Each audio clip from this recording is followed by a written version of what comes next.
Hello and welcome back to the Daily Doyle, where we have begun reading through this Disney devotional book, and today we are on number 3, which is Cinderella Castle. One of my favorite iconic pieces at Disney. So let's just get into this. Okay, let's scan our bands and finally get into this park. As I mentioned in our last devotional, there truly is something magical about entering the Magic Kingdom, especially for the first time. One of the most magical things about it is seeing the icon of that park, which I mentioned in the last devotional. It is the sight that for anyone and everyone just represents what this park is all about. It could be argued that this icon represents not just the Magic Kingdom, but Walt Disney World in general. Do you know this giant structure? Of course you do. We're talking about that beautiful castle that can't be missed when you take your first steps inside. So let's begin our adventures in this park by talking about Cinderella Castle. Did you know there are 3 elevators inside the castle?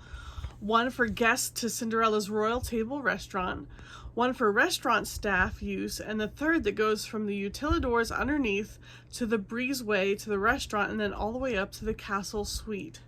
Yes, there is actually a suite inside that castle that is used only for special occasions. You can actually spot the windows of the suite on the back side of the castle. Do you know how tall the Cinderella Castle is? The answer is 189 feet to be exact.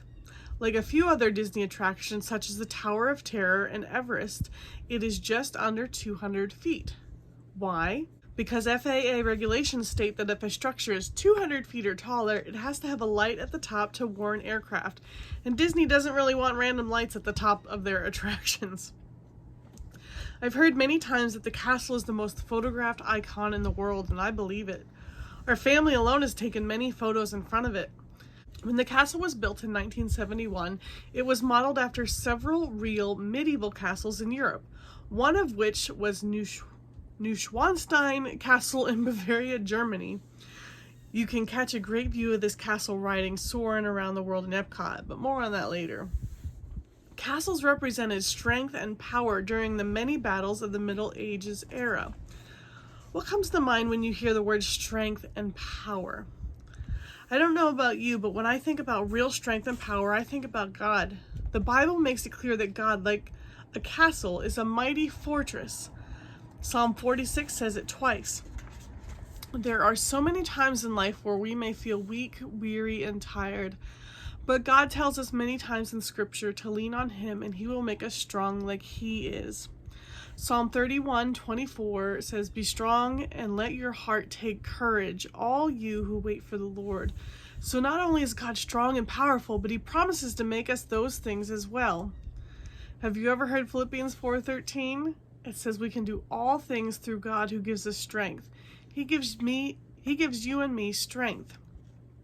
The next time you see that mighty castle at the Magic Kingdom, think about how strong of a structure it is and how strong of a God we have.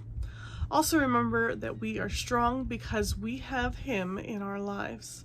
And while we will most likely have times that we don't feel strong, He is always there listening, so ask Him to strengthen you.